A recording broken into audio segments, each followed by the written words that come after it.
Okay, I think we'll get started. No, both sides of me have English voices, but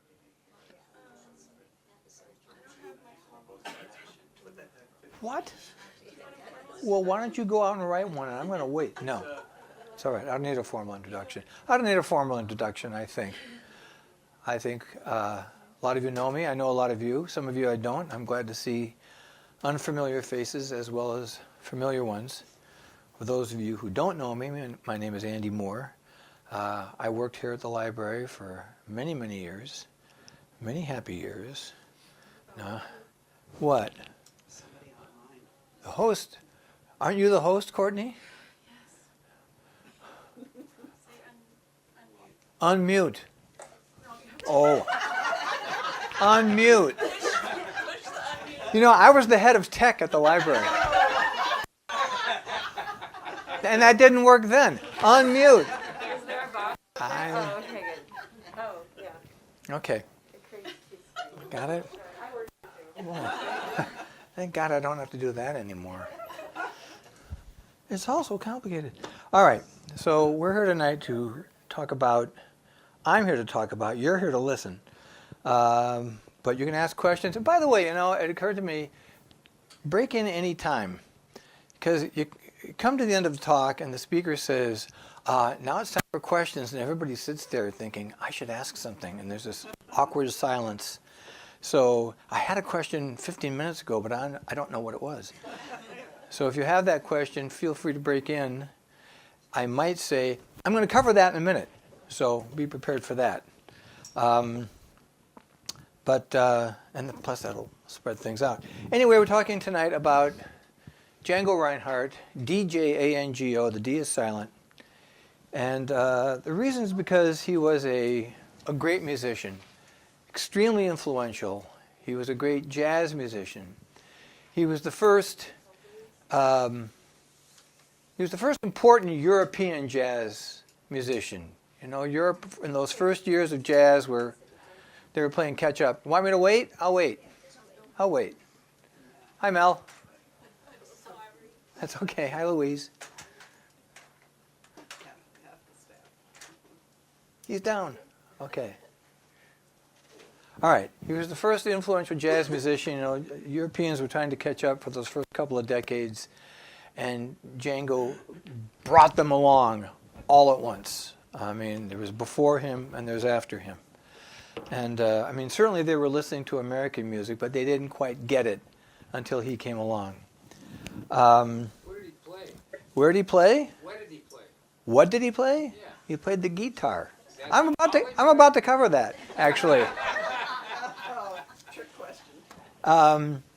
Yes, he actually, not only did he play the guitar, he expanded what the instrument could do, especially in jazz. Nobody was doing what he did. There were people who were technically as good, but nobody had his conception. There was a guy, in fact, who played with him a lot. What's going on? Oh, somebody's not muted. You have to mute yourself. Hello. More tech talk. Mute. It didn't work on that. It wouldn't work on this. Mute. Okay. There was a guy, another gypsy named Béraud Ferré, who quit playing in the mid-40s because he said, technically I'm not worried. Technically I can do everything he does. It's his mind that scares me. I can't think that way, and there's no point in my even trying to compete. And we may hear that. You may hear that in the music. I hope you hear that in the music. Sometimes it takes repeated listening, but sometimes it hits you all at once. But he really did for the guitar what, say, Louis Armstrong did for the trumpet. At least one writer, who I can quote here, there's a wonderful guitarist named Dennis Chang who says that you could compare him to Paganini in the violin. Nobody did on the violin what Paganini did until he did it. And nobody did what Django did. And because of that, he was hugely influential, well beyond jazz, certainly within jazz. He and there's an American, a young black man from Oklahoma named Charlie Christian, who died young at 25, but had been hired by Benny Goodman in 1940 and made just some wonderful recordings. And he and Django are really considered the two fathers of jazz guitar as it's known today. And most jazz guitarists take from one or the other or both people. So, virtually everything I'm going to tell you today comes from two books by one guy.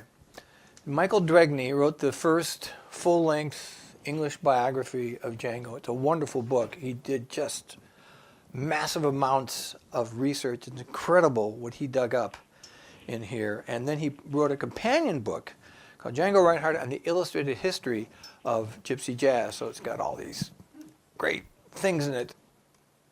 And he really covers a lot more in a way than he could in this book because he was limiting himself here. But two superb books. This is my copy, but the library has this, and this is also the library copy. It's the only copy in Minuteman. Thank you, Wayland Library, and the prescient librarian who ordered that book. So, he was born in 1910, January 1910, in a gypsy encampment outside Liberchy, Belgium. He was a gypsy. Some prefer, some don't care. I'll use them both interchangeably. There used to be a guitarist here in Boston, now New York, named Stéphane Ramble, who was playing, he was French, and he was playing regularly in Central Square. I used to go hear him. And we were talking about Django, and I said, but he was born in Belgium, so doesn't that make him Belgian? He says, the caravan go like this. France, France, France, France, Belgium. Django born. France, France, France, France, France. He was French. But what he really was gypsy. That was his main identity. And he spoke French, but he spoke it with a Romany accent. And he actually didn't care much one way or the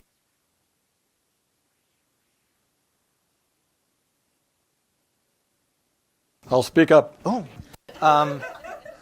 But he was a Manouche or Sinti, terms are interchangeable, gypsy from, that's Western Europe. Spanish gypsies and the Eastern Europeans. I got that from the internet, so I don't know whether to trust it. But if you do start doing research, a lot of these people use a lot of these things interchangeably, but they seem to agree he was a Manouche or Sinti. Django was not even his legal name. His legal name was Jean, after his father, but the gypsies never go by that. That's for the form, the birth certificate. They all have names that mean something. It could be, it's usually a noun. It's usually like bear or sun or violet, or it's a quality like big. But his name is a verb. It means I awake. And so he was always very proud of that. And he certainly woke up a lot of people. In fact, his father's name wasn't even Reinhardt. It was Weiss or Weiss. He had taken his wife's last name to avoid conscription in the French army. So names are very fluid. In any case, the Romany name is always the real one. And that was Django's. And here he is. This is the first picture of him. This is him, by the way. This is New York, 1946. But here he is, 1920, at the age of 10. Right there. I think that's his father, Jean. That's his mother, Laurence, known as Negros, because she was so dark. So that'd be 1920. His father was a band leader and an entertainer. He was a juggler and a band leader, and when times were tough, he was a basket weaver. His mother danced with the band. In fact, here's the band. Here we go. All in fezzes for some reason. Jean had 7 brothers, and all of them played in his band at one time or another, so some of those men are probably Django's uncles. And he grew up, Django, surrounded by music. There was his father's band. There was always somebody playing a violin or a guitar around. The band played all kinds of things. They played bits of opera, Chopin waltzes, gypsy melodies, whatever people wanted to hear. Those I don't know. Yeah, it looks like it. He's sitting at a piano, but the rest do look like strings. So that's an excellent question. That points the way. Well done, Fred. There's a village in the south of France in the Camargue region where European gypsies make a religious pilgrimage every May, and they come from all over the continent. So he would have heard Spanish music, flamenco. During the First World War, his mother took him and his siblings to Algiers, and there he would have heard North African music. He would have heard Muslim gypsies One of his uncles, maybe somebody in that picture, gives him a violin when he's 7, shows him how to play it. And at 10, a friend gives him something called a banjo guitar, which is a banjo body and a guitar neck, 6 strings as opposed to 4 and 5. And he practices until his hands are bleeding, and he sleeps with it. And they say that he could play any tune after he heard it once.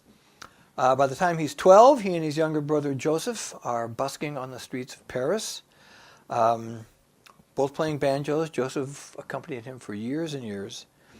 And around this time, he acquires his first guitar and some instruction, including from a gypsy who played in kind of a flamenco style. So that everything's going into the mix.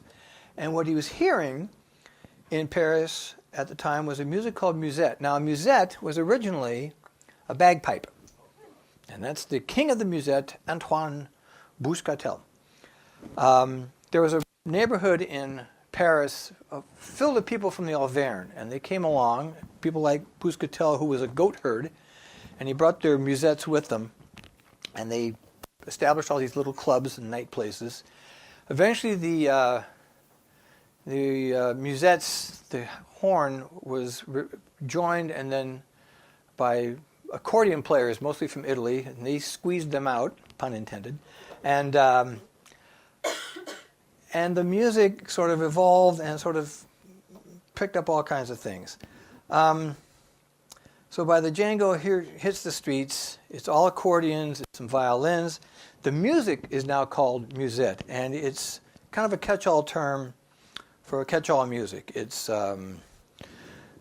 polkas and French bourrées, Italian airs, tangos, foxtrots, cakewalks, even the occasional rumba thrown in. And the place they're played in become known as bal musette. And there we go. These are not nice places. You don't go there for a tea dance. You go there to get drunk, or to get into a fight, or to pick somebody up, or to get picked up, or even to dance, as these people are doing. This is called the Java Club. Now, let's see. I think we'll go to sound.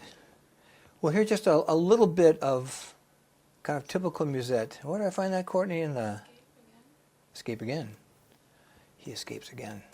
No, I'll go to here. There we go.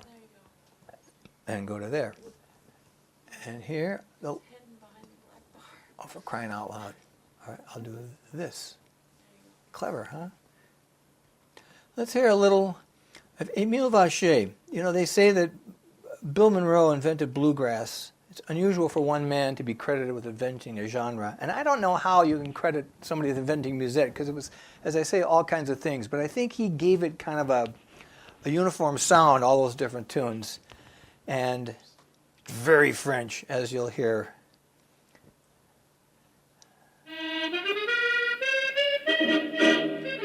How do I bring it down?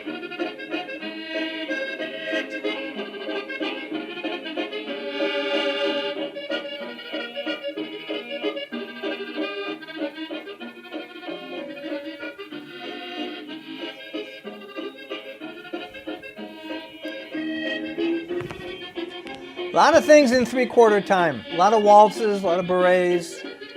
This tune is called Reine de Musette. It was a big hit for him. This is about 1927.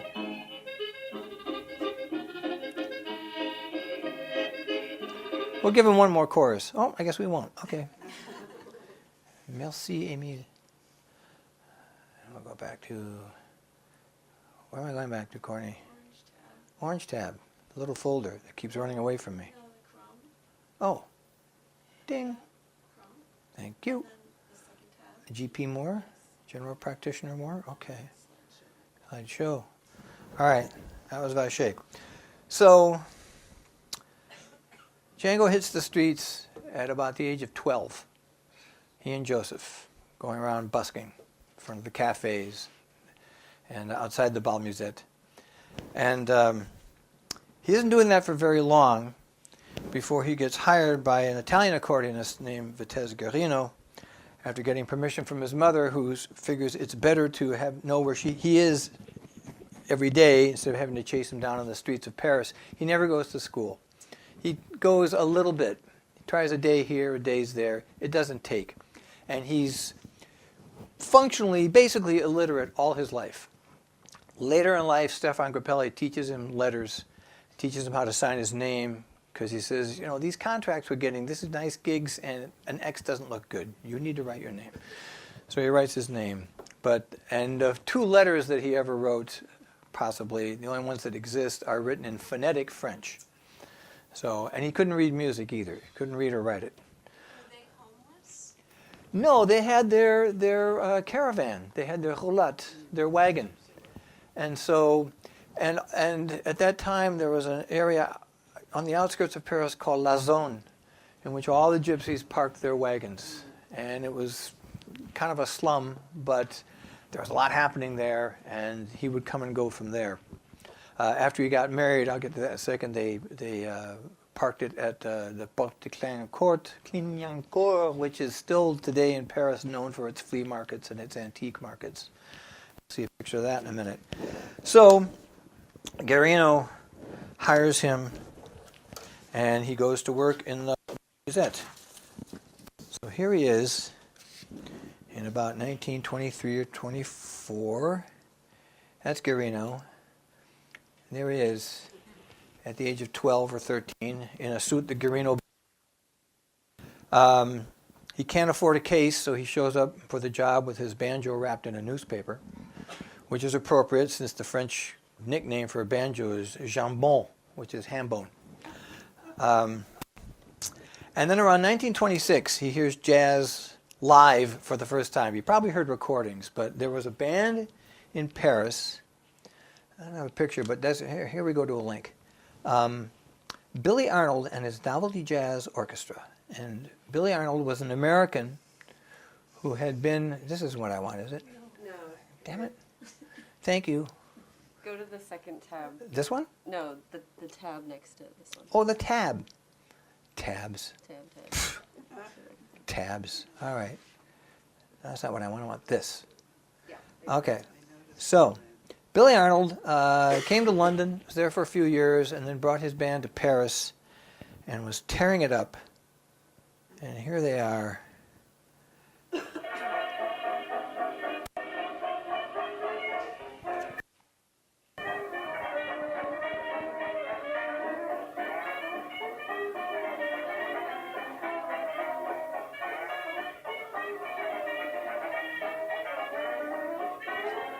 I'll give him one chorus of the melody.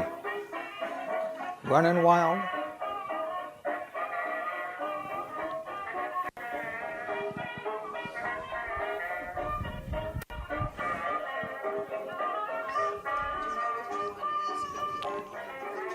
What? Which one is Billy Arnold in the picture? That's Billy Arnold at the piano.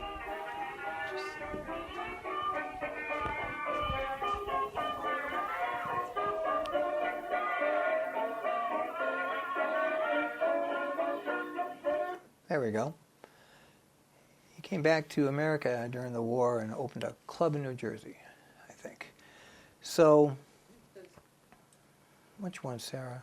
The one next to the... Is it a tab? GP, yeah, huh? Yeah, there you go. GP it. All right. So here's that. So that's interesting. Here he is at the 1928. 1928 was a big year for him. He got married to a gypsy named Florine Mayer, known as Bella, because she was so pretty. There they are. That's Bella there. That's her sister. There's Django. That's her mother. With an accordionist named Jean Vassed.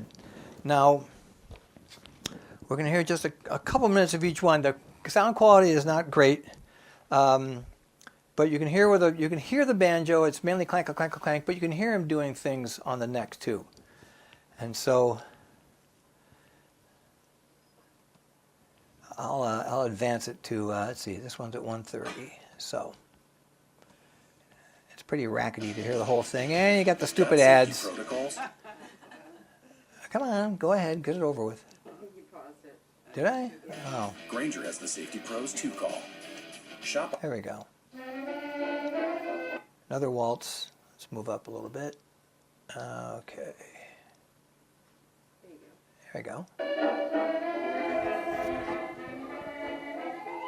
Slide whistle. Dink it, dink it, dink it, dink. You hear that?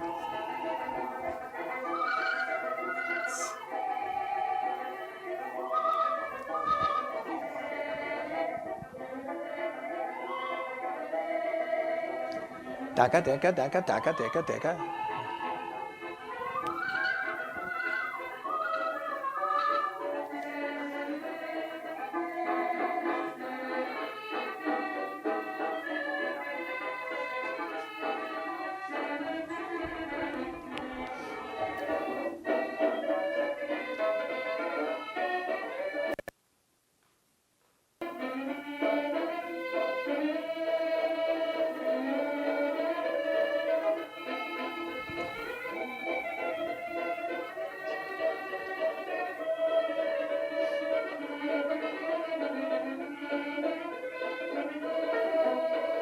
Dika, dika, dika, dum.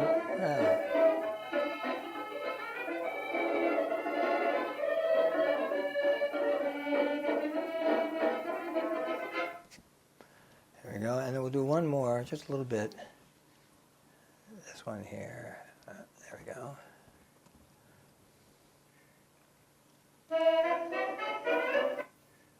This is more like a little gavotte or something. There we go. Slide whistle. Ma régulière, my regular girl.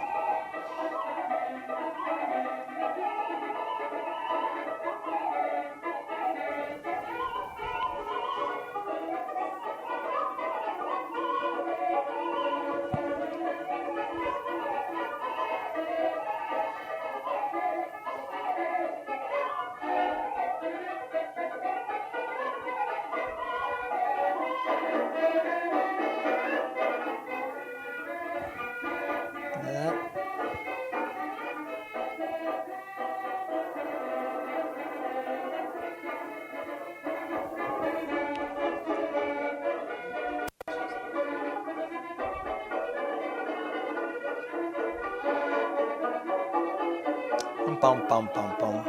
Great.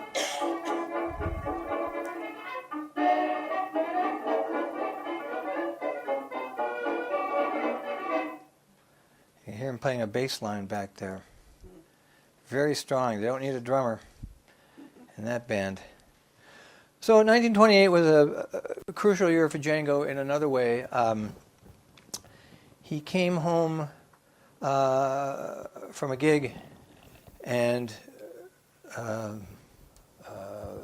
it might have been at that club that we saw a picture of. That was the Java Club. That was his last gig before this accident.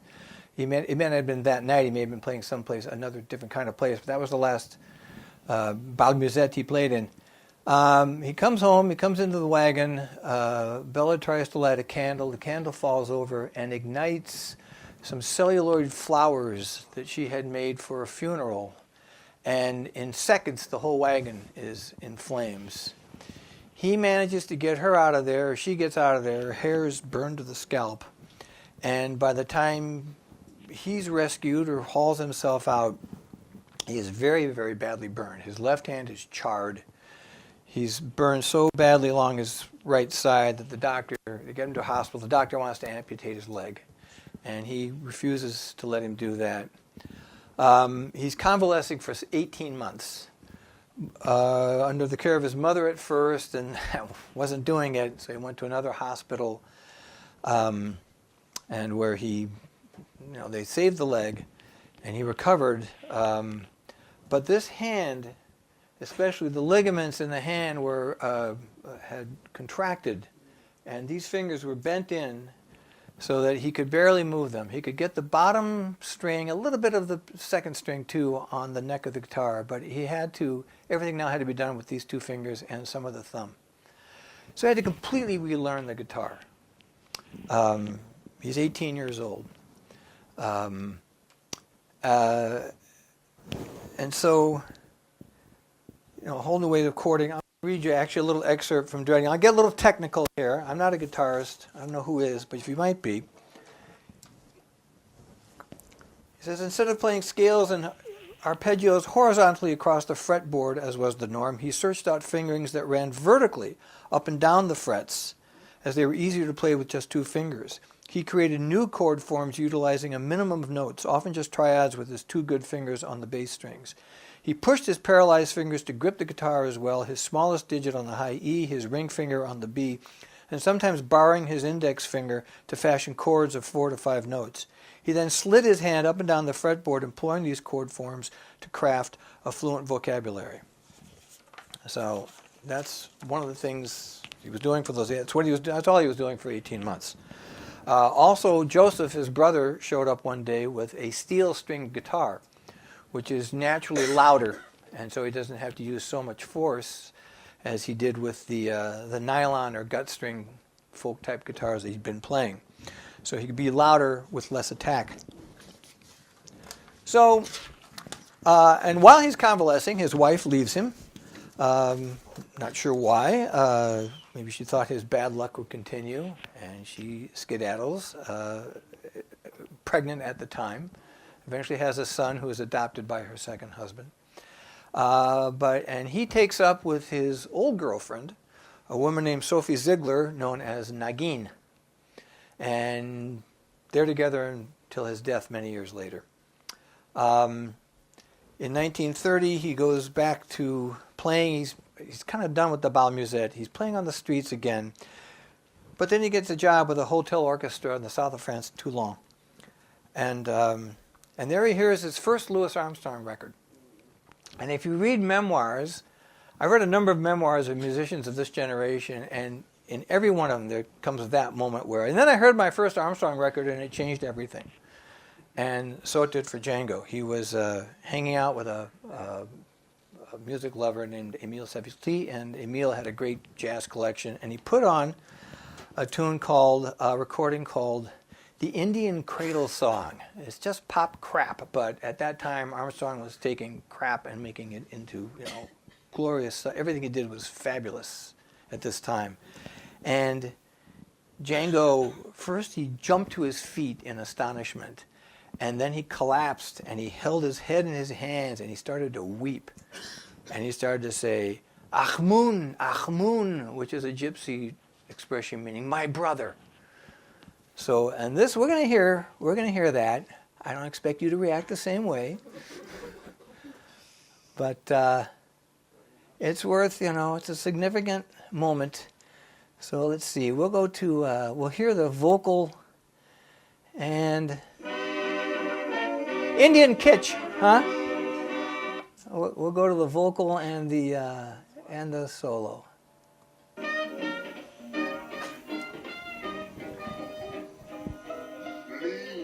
Great guitar here.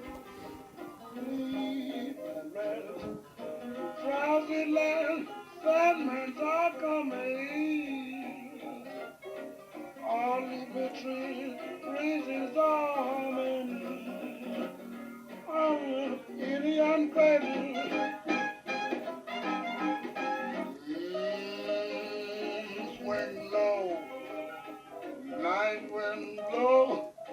Oh, to keep your wee cradle swinging.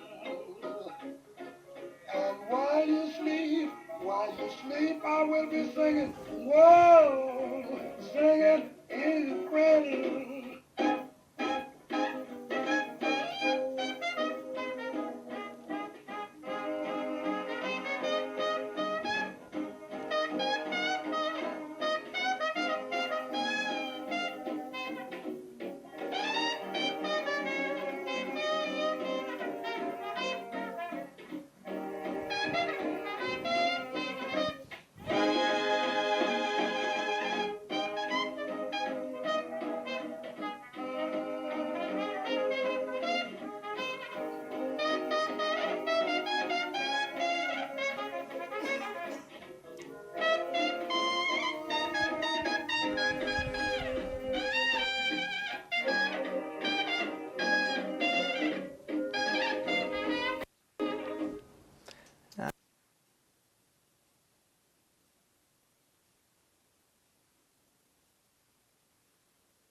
Yeah.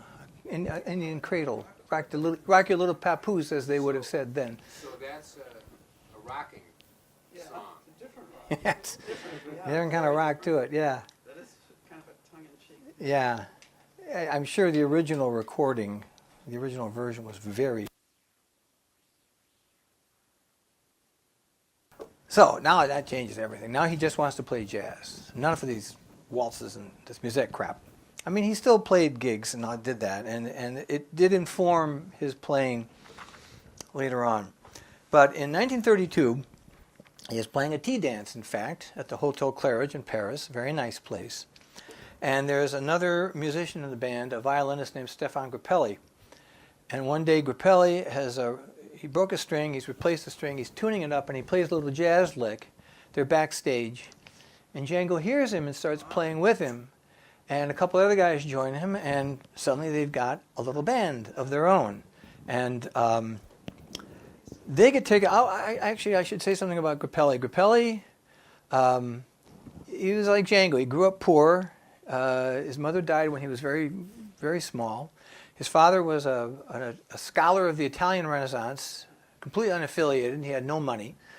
So when the war broke out, he actually got little Stefan into Isadora Duncan's school, where for a few months he wore togas and danced, created Grecian urns, and then, but she had to leave France because of the war.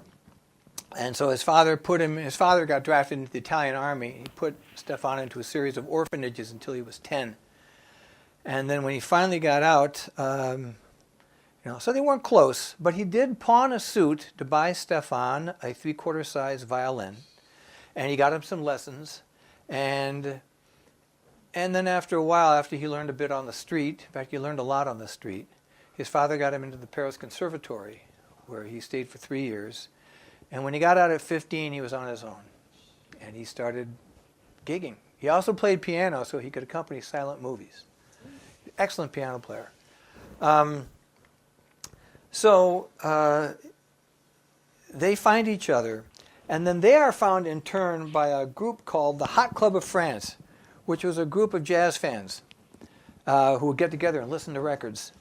And it grew to the point where they started paying dues, and they had an administration, and they had a newsletter, and they were sponsoring and promoting concerts.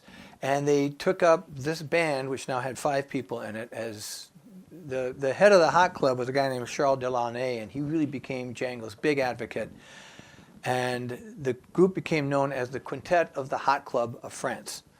And I believe that's... Oh, there's the caravan. That could be his. One of those could be his, in fact. That's where he and Bella moved after they were married. That's Porte de Clignancourt, which I can't say. And you can see somebody's got his wares on the sidewalk even there to sell. Well, that's Nagin. That's who he took up with. That's who stayed with him. She's holding a monkey. She had a pet monkey often. No, no, they weren't. But gypsies can do anything they want. There's the quintet. There's Grappelli playing the violin. There's Joseph in the back on rhythm guitar. There's a guy. That was the guy who was scared off by Django's mind, Béraud Ferré, who was a fabulous guitarist of his own, in his own right. Made many recordings with him. Django cycled through rhythm guitarists and especially through bassists. He could be very hard on his bassist. There weren't a lot of good jazz bass players in Paris. So if you hit a wrong note, you were out. That's Louis Vola. But, so the Hot Club sponsored them, got them a recording, their first recording, which was on the French Ultraphone label in 1934. We're going to hear that in its entirety because it's really something else. It's the old tune Dinah. And this is a good moment to talk about actually the genre of, the so-called genre of gypsy jazz. It's acquired that name. It's a misnomer. It's jazz. He was a gypsy. And maybe there's a lot of discussion online, believe me, of the so-called gypsy elements in his playing, and lots of debate and discussion. There was a guitarist from Argentina in Paris at the time, wonderful guitarist named Oscar Aleman, who was friends with Django. And we might have, I think I bought a 2-disc set of his for the library, because it's remarkable stuff. And he used to kind of ride Django about all that gypsy stuff. Too much gypsy stuff in your playing. Get it out of there. Too many ornaments. But so gypsy jazz has become a handy phrase, but it's just jazz. Django always called it jazz. That's what he played. So we're going to hear Dinah. And you'll know one thing you'll notice is that, thank you, is that he oh, here's something. Yeah, we should hear this. So there were jazz guitarists, of course, before that, in America. Here's a guy named Eddie Lang, who had a partnership with the great Joe Venuti. Eddie Lang was terrific. He didn't do what Django did, but he was really something. This is just for this very short film, badly colorized. But you can see what he does with Joe Venuti. This is fun. Oh, shut up. God. Yeah. It's called The Wildcat, 1930. You see that. Turn it up again.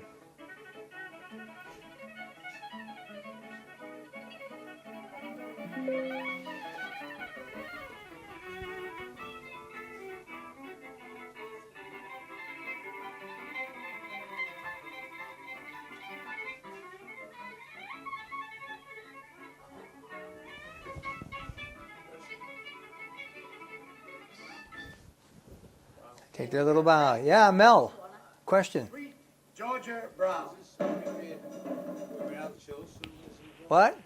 Was this the period that Al Jolson? Yeah, Al Jolson was big then. Yeah, they came up Lang and Venuti came up in the late 20s. That was Jolson's heyday. And in the early 30s. Eddie Lang met a sad end. He went in for surgery on his tonsils and never recovered. Died pretty much on the operating table at the age of like 30. He had been urged to do it by his pal Bing Crosby, who felt bad about it the rest of his life. And there was a wonderful black guitarist named Lonnie Johnson who played with everybody. You can hear him on a couple of Duke Ellington records. You hear him on Louis Armstrong records. And then in the 40s and 50s, in the 50s, he was playing like electric blues. Just a remarkable musician. Django didn't think much of Eddie Lang, but he didn't think much of anybody. All right, here's Dinah. And you notice one thing, I won't get too musicological on you because I can't, but one thing you'll notice is that he never plays the melody. He hints at it here and there, but it's just improvisation flat out all the way.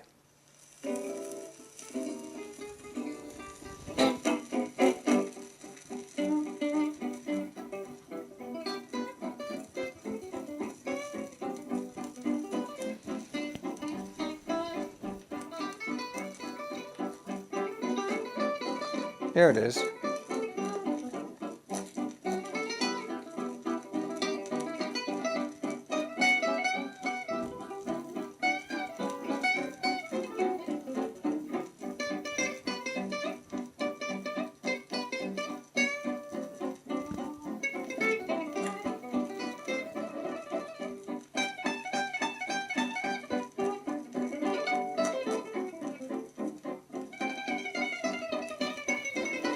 Two fingers.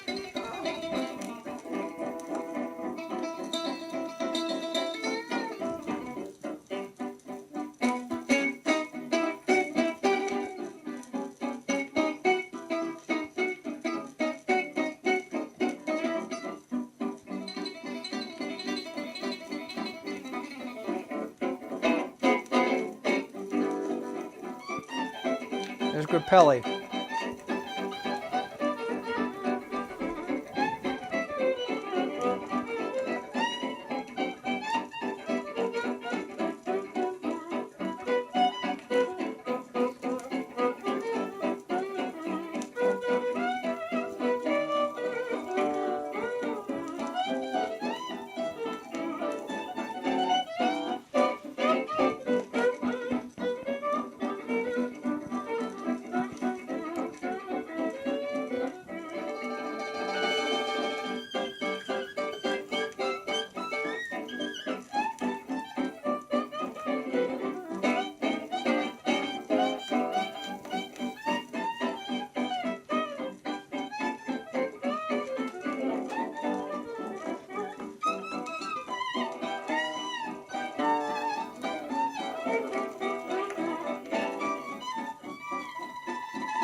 Hot stuff. Yeah. When he played a concert, and then he played that song another night and another night, were they the same? No, never. So every one was recorded, you got 3 different or 5 different? All different. Never played it the same way twice. It's kind of an article of faith amongst jazz musicians. So this is where he makes his reputation, and this is why we listen to him today. The recordings that he made from here on throughout the 30s and somewhat into the 40s, but I think that the real core is like from 34 to about 40. That's what his reputation rests on. It's just an amazing body of work. And we have a 4-disc set upstairs. That same prescient librarian. Great taste that guy had. That's the heart of it. And this is when he becomes a star in Paris. This is when his reputation is really spreading in the city, and people are flocking to hear him. He was a real dichotomy. He was a musical genius, but he was also very much. A lot of people described him as just a child. He liked shiny things. He liked to just hang out. He was extremely unreliable. He might show up. He might be 3 hours late for a gig. He might be 3 weeks late. Where's Django? Oh, he's off fishing. And Grappelli would have to go out and find him. He knew his favorite spots, and he'd drag him back to the gig. And I don't want to go. But then they'd get to the place, and he'd play the star and walk in. He loved being a star. He was perfectly. He never lived in. He didn't probably live indoors until he was 21. He was always in the caravan or camping out. When they were on tour in England, and he and Grappelli were out for a walk at night, and he looks up and says, "Oh, they have a moon here too." And then he goes into a farmyard, and he steals a chicken and wrings its neck and says, "Here's dinner tomorrow night." So he was just this very happy-go-lucky guy. He loved spending money. He would blow it all in a night, and he'd say, "Well, we'll get more next week." But he didn't care if he didn't have any. He didn't care at all. Does he have any heirs today? Yes. Plenty. I will get to that. As I said, I will get to that. But he was always surrounded by people. He loved having a group around him.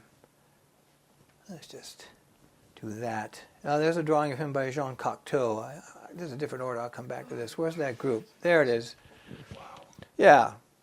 Always hanging. There's Joseph on the left. On the left. But when he dined with the King and Queen of Belgium, and he ate his salad with his fingers. Nobody minded. He was very shy when he didn't have his guitar. He rarely spoke, but with the guitar, he was. In fact, as a leader, he could be quite demanding. He could be kind of tyrannical and capricious, and he'd be scanting your pay 1 week, but then he'd give you all of his pay the next week. You just never knew. He's totally mercurial. In fact, he burned out a lot of people. Joseph, who was just the opposite, who was very professional and businesslike and patient and calm, and you could always know where to find him. He finally had enough of it. But they were never estranged personally. Yes, Ron. How much of this is being a gypsy, and how much of it does he have some kind of personality? A lot of it's gypsy. I wouldn't call it disorder. I'd call it genius. I think a lot of it was gypsy. A lot of it was gypsy. He loved, they did a lot of dealing. When he wasn't playing music, he would join family members dealing scrap metal. And he loved it. He just loved it. And years later, he was reminiscing sitting around with Joseph, talking about the good old days of when we scrap metal. Wasn't that fun? And Joseph was his brother. That's there. He's his younger brother. Was he in any of the bands with him? Oh yeah, you just heard him now. Okay. He was one of the. That's called that rhythm is called la pompe, the pump, just pumping away, kind of like an accordion. Yeah, very percussive. And Joseph and Béraud Ferré were on la pompe, and Nana, that was his nickname. Nobody ever called him Joseph. It was Nana. Everybody had all these names. But so you just never knew how it was going to be with him. He was never cruel, but he loved being a star, as I said, so he could be a bit of a prima donna. And he burnt out people. But here's another one. We're going to hear one more tune in its entirety. This is the tune that really floated my boat. I'd heard him before, but I can never remember. Links, thank you. This is I'll See You in My Dreams. It's a great tune. And his solo is just, I wish I were more musicological so I could analyze it for you, which would probably bore you to tears, so maybe it's good I'm not. But there's just so much going on here. Whoops. There we go.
Amazing.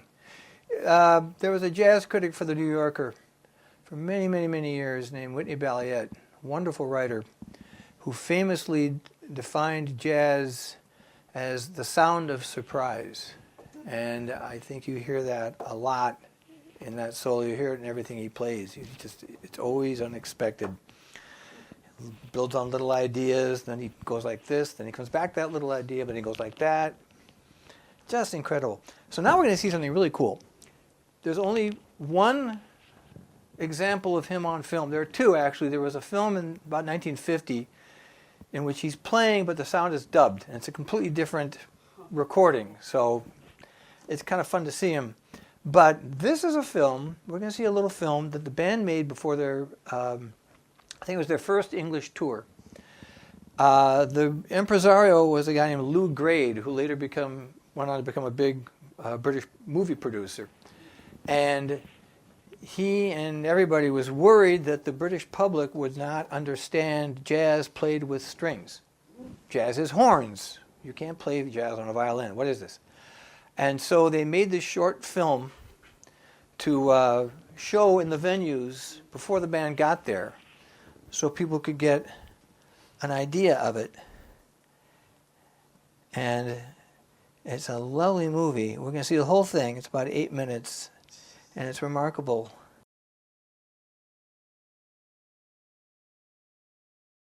That was 1938. Yeah. Bends the strings a lot. He does be like, yeah, he gets that. That's up and down, but he's also bending. Oh, did I just close something? You close the. Oh, shoot. I always do that. All right, Why where's... has no one attempted to make a film about him? They have. Actually, there's a French film. I can't remember the name of it. Yes, I think, yeah. It's called that, right. About what he did during the war. I can't remember. It's all French. But, It's on Canopy.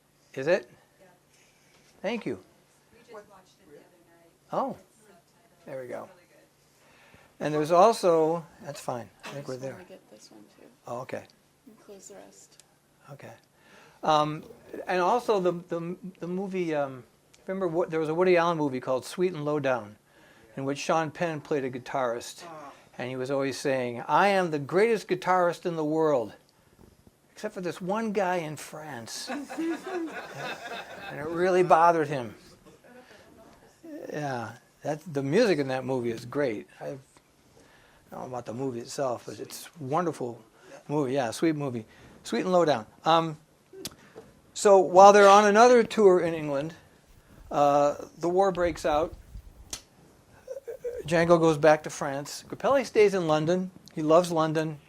He sees no point in going to France, and he's kind of done with Django. He loves him, but he said later, I decided I would just rather play with lesser musicians than put up with his monkey business.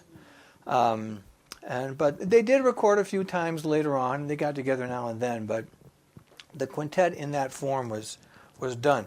While he's in France, he replaces Grappelli with a clarinet player named Hubert Rostaing, and he gets a whole different sound.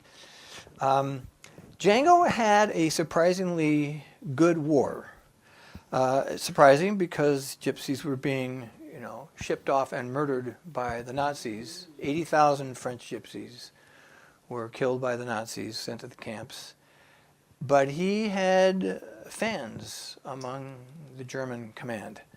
And so they let him alone, and he was able to get good food off the black market, and he thrived.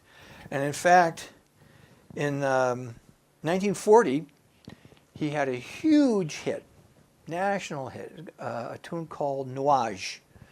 Sold 100,000 copies, and it made him a celebrity throughout France. And this is where he starts then palling around. We saw this, I skipped some of these earlier because I wanted to. So he gets a drawing made of him by Jean Cocteau and Edith Piaf. He gets headshots like that. So it's getting very glamorous. And Edith Piaf takes a look at his hand. And then after the war, he meets Fred Astaire. And musicians always knew him. There he is with Armstrong. They had jammed in the 30s, and this is later in the 40s. And Duke Ellington was a huge fan. Also met him in the 30s, and eventually brought him to America, which I'll get to in a moment. But Nuage was this huge hit. We're going to hear that. There are two really good. I'm going to play the original recording for historic purposes. There was a beautiful one that he made in the early 50s, but it's really worth hearing. But I think for the purposes of historicity, look at the time. We'll go with this one. This is the original. This is with Hubert Rostaing on clarinet. And we'll also hear this whole thing. They're all only 3 minutes, Oh, shut up. The day is come. Not yours, pal. All right.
Nuage, clouds is what that means. So huge hit. Nonetheless, in 1943, the Germans wanted him to play for the German High Command in Berlin, and that was a little too close for comfort. So he skipped town, he left Paris, and he fled to a little village on the Swiss border. He tried 3 or 4 times to get over the border, and things kept screwing up. He got arrested at one point, thrown in jail, and he was bailed out by a German commandant who said, "My good Reinhardt, whatever are you doing in this place?" And the last time he tried, he was on foot, alone. He was going to bring Nagin over later. And he got across the border, and he was turned back by the Swiss border guard because they weren't taking in gypsies. So he gave up, went back to Paris, which was then liberated the next year. But it was hairy for a while. So after the war, he makes his only visit to America. Duke Ellington brings him over. But it's last minute. There's no time to put him on the publicity or to make arrangements for him to play with the band. The band would play for a while, and then he would come out as sort of a specialty number, and he and Ellington would play together, just the rhythm section, the drummer and the bass, and Ellington at the piano. And he'd play 4 or 5 numbers, and then that'd be it. And he had... he didn't even have his own guitar. He didn't bring his guitar with him because he thought when he got to America, all the guitar makers would shower him with guitars, that they'd want him to play it. He had heard that Dorothy Lamour was a fan, so he thought he'd probably go to Hollywood for a screen test. He had all these, very fanciful ideas. And so he played a borrowed electric guitar. He had just started picking up electric guitar and was still figuring it out. And so this is what he was playing. And there are no recordings, except for one concert in Chicago. A young doctor and an audiophile and an Ellington fan brought along his big reel-to-reel tape recorder and taped the concert. And that's all we've got. We're going to hear one of those cuts. So he spent 3 months in this country, and he was lonely. He didn't have his people around him. He was all by himself. He didn't speak any English.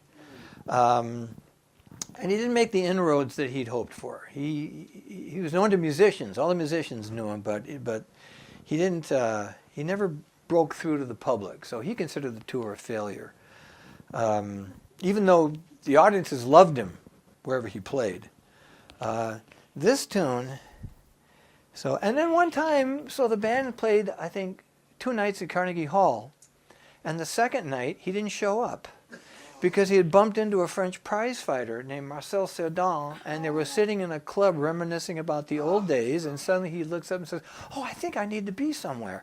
And he gets a cab, which takes him to the wrong place, and he gets there just about 11 o'clock as things are pretty much ending.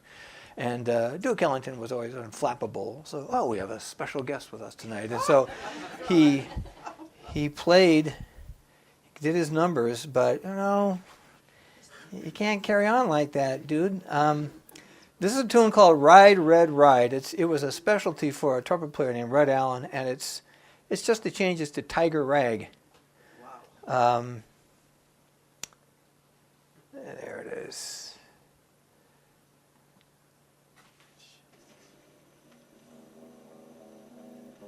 It's just him in the rhythm section. The band comes in later on, making stuff up.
There we go. Only American appearance. So he continues to play electric guitar. Grappelli never liked it. Grappelli thought he hit it too hard. He was just used to such a forceful attack that it was too loud. It never suited him, he thought. Django loved it, and unlike a lot of guys his age, he got into bebop and the sounds of Charlie Parker and Dizzy Gillespie. He really embraced that and started playing it as much as he could. He gigged less and less. There was one year where he hardly played guitar at all, and he took up painting. And did a lot of nudes, did a lot of abstracts, and some little pictures of village life. He bought a cottage in a village south of Paris called Samour-sur-Seine, and he and Nagin had a son named Babik. I think his real name was Henri, but Babik. In fact, I got a picture here somewhere. Let's see. There's his first son. That's Luçon, that he had with Bella. He didn't see much of. And here's Luçon later in life. He played some. I don't think he recorded really any. Southern Arlington. There's Babik. Let's go to that. That's Django's mother, Negros, in the background there in the caravan. And there's Babik later in life. He made some recordings. He died, he was 57, so 2001 he died. He was only 57. I don't know. But Django himself died in Samoa in 1953 of a cerebral hemorrhage. He was having tea in a cafe and he keeled over, and that was kind of it. He was 43 years old. So what happens then? The music kind of goes into an eclipse for a while, and then according to Dregny, there are two different things. I saw the guitarist Dennis Chang said that when Django achieved celebrity status, many in his community began to envy him and started to copy his musical style. It slowly and gradually became a folk music among the Sinti.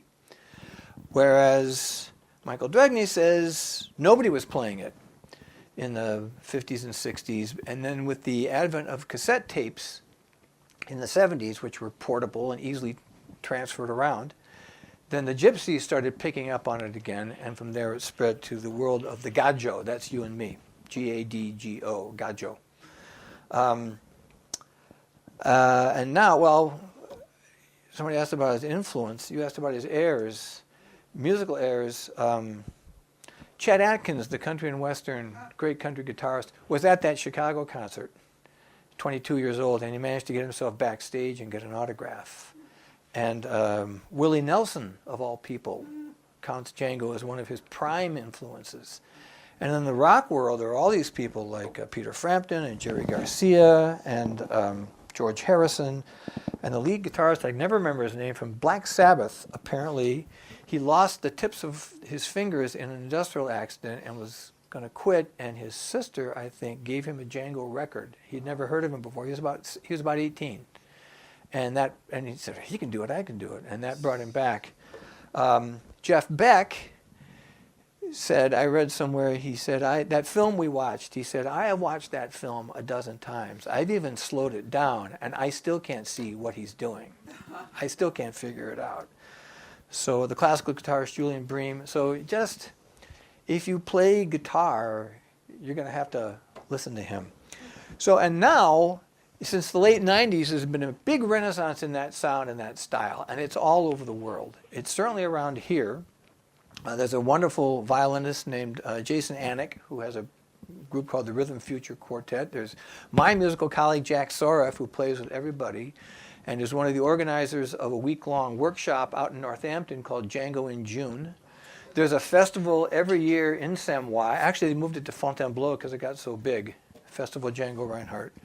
And he's just, and if you want a French sound, if you're making a car commercial or whatever, you get that for the music because that's French. It's just everywhere. And just as a coda, we'll do this. So Grappelli kept going. Grappelli just played throughout the 50s and 60s. And then in the 70s, people started to sort of notice him again.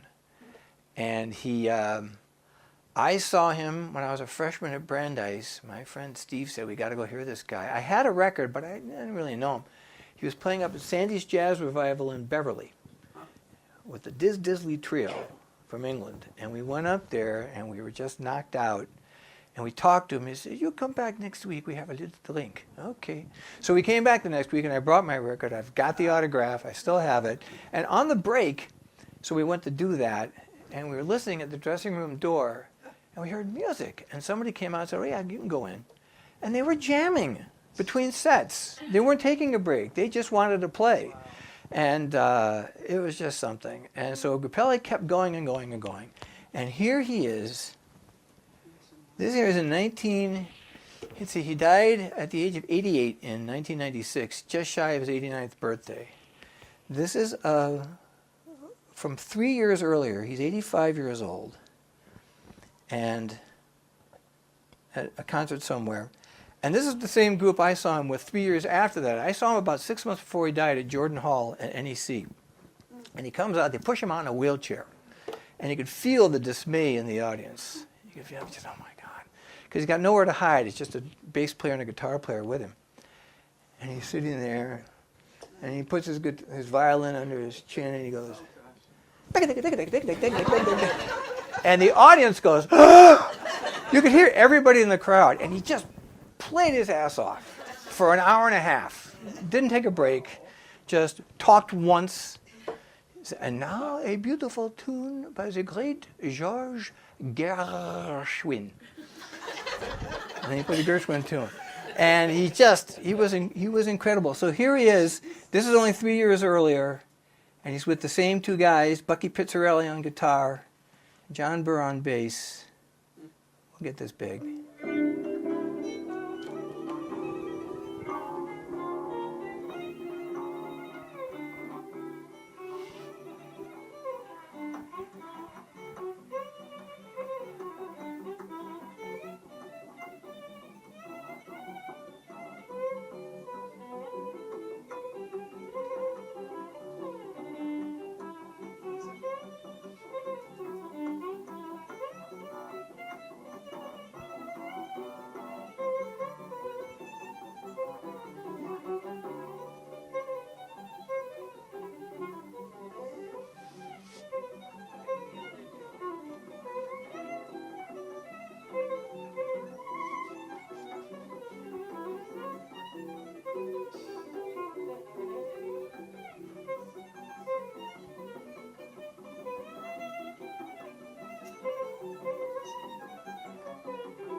There we go. All right, yeah. Okay. Well, I went on longer than I meant to. I should have cut a few things. We've got 5 minutes or fewer. Yes, Mel. Yeah, do you have any with Fats Waller? Do we have any? Him playing with Fats Waller? No, they never met. They never met. You never met him? No. No, by the time he got to America, Fats had died in 1943. And Django got to America 3 years later. So nothing, no. But there are some nice records. When Ellington was there in '39, some of his sidemen went off and made a session with Django, Rex Stewart and Barney Bigard and a few others, and those are great. Those are great records, great recordings, and the musicians loved him. The musicians were knocked out. There was also and Babik's son, David, plays. Just a second of this. He's giving me a little guitar lesson here.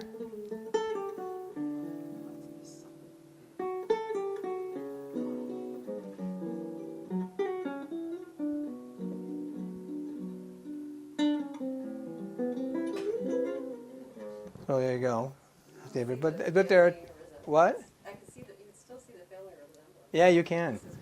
There are a lot of gypsies playing it. There's some fabulous gypsies. There's a guy named Dorado Schmidt and his cousin Chocolo, or Chavallo, excuse me, Borelli Legrand, Jimmy Rosenberg. And I'll just show you a picture of these two guys. You saw of the card players in the movie. There was the guy in the middle, Béraud Ferré. These are his nephews. His brother Matelot was a fine guitarist, and so these two guys are playing along. So it's very alive and well. And yes, Steve. Andy, do you think his disability on his left hand changed the music to make him more unusual and more creative? That's a really good question. I'm not sure. There's a debate about that. I mean, he was a genius. People knew it from early on. But it may have, like the limitation of a poetic form. If you work within the limits, you create something more beautiful than if you hadn't had the limits. So maybe that came into play there. It's very possible, but and who knows how that changed your way of thinking? You can't know it, but he was great, whatever he was doing. Are there any recordings from before he had the accident? Yeah, we heard them. We heard the little bit. Yeah, You can barely hear the banjo back. There's nothing good. There's nothing good. There's nothing good quality. There's one where he's playing background, where in fact Béraud Ferré is playing the lead guitar and Django's playing the rhythm. It seems like without Stefan Grappelli shepherding him along at the beginning, he would have not functioned in the world. No, well, he had a lot of other handlers. He had a lot of enablers. There were plenty of people who would put up with whatever he was doing because he was so good. I mean, Grappelli was very significant, no question. But he thrived. I mean, his most popular period was after Grappelli left the band. So there were people around. His long-suffering wife, Nagin, who left him several times and always came back. But yeah, he was one of a kind. So I think we better wrap it up and get the heck out of here so the library can close. Thank you so much for coming out. I really appreciate it. It's a real pleasure. Thank you. Thanks, Andy. Thank you. And I thought you were just a musician. Hi, Laurie.